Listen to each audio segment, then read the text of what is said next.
जय मसीह की भाई और बहनों, मैं फ्रांसिस आप सभी का त्रिज्ञा परमेश्वर प्रभु यीशु मसीह के नाम से स्वागत करता हूं। आज एक मुख्य सवाल को हम देखेंगे और ये सवाल जो है मेरे हिसाब से बहुत सारे लोगों के मन में होता होगा, क्योंकि जब मैं छोटा था, जब मैं मसीह में आगे बढ़ रहा था, तो ये सवाल मेरे दिमाग में आया था। और ये सवाल का जवाब बहुत सारे लोगों को नहीं पता है, क्योंकि मैंने एक दो दिन पहले बहुत सारे लोगों से ये सवाल पूछा। मैंने कुछ क्रिश्चियन से भी पूछा, जो क्रिश्चियंस नहीं हैं उनसे भी पूछा।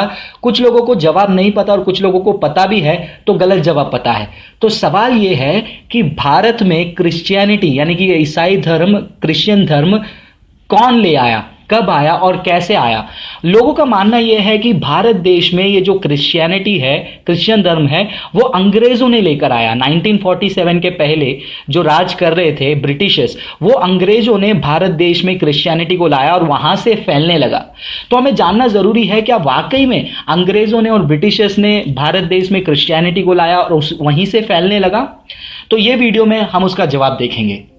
सेंट थॉमस, जो यीशु मसीह के 12 चेलों में से एक थे, उनको एक बहुत ही अनोखा मौका मिला, क्योंकि वो यीशु मसीह के साथ उन्होंने समय बिताया और यीशु मसीह को छूकर, स्पर्श कर कर उन्होंने विश्वास का एक सुंदर अंगीकार किया। उन्होंने कहा, हे मेरे प्रभु, हे मेरे परमेश्वर।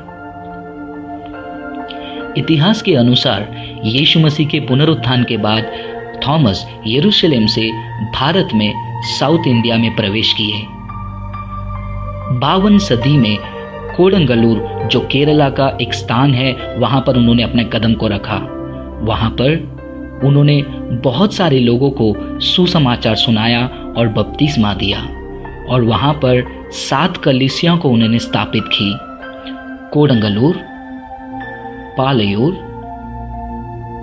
परूर, कोक्कमंगलम, निरानम, निलक्कल और क्विलन।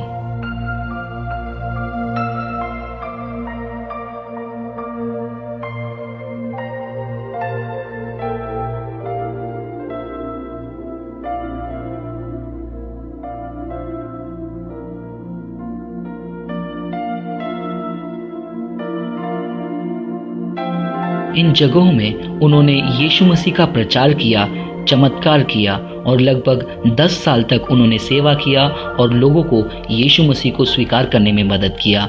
उनके मलबार के सेवा के बाद वो माइलापुर के लिए निकल पड़े, जो कि तमिलनाडु के कोरमंडल कोस्ट में आता है, और वहाँ पर भी उन्होंने वही किया, लोगों को यीशु के बारे में बताया, प्रचार किया और बहुत सारे लोगों को यीशु मसीह की ओर आकर्षित किया।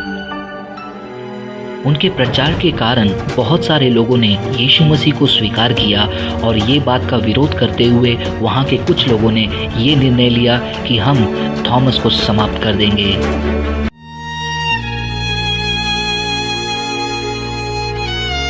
इस कारण उन्होंने अपने आप को एक छोटे से गुफा में छिपाया, जिसे लिटिल माउंट के नाम से जाना जाता था।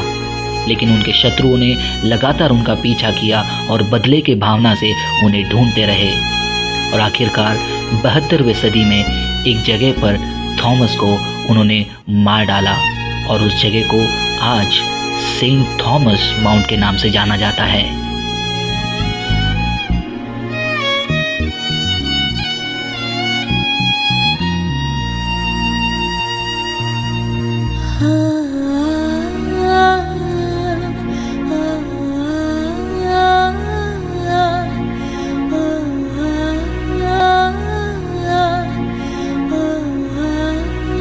उसके बाद थॉमस को संतोम चर्च में दफनाया गया। संतोम बेसिलिका, जो बहुत ही ऐतिहासिक रूप में मुख्य स्थान मरीना बीच के यहाँ पर मौजूद है। सेंट थॉम बेसिलिका दुनिया में 3 में से एक वैसा भवन है जो यीशु मसीह के प्रेरितों के कब्र के ऊपर बांधा गया है। इसके अलावा प्रेरित पतरस बेसिलिका, जो रोम में है, और प्रेरित याकूब जेम्स का कब्र, जो स्पेन में है।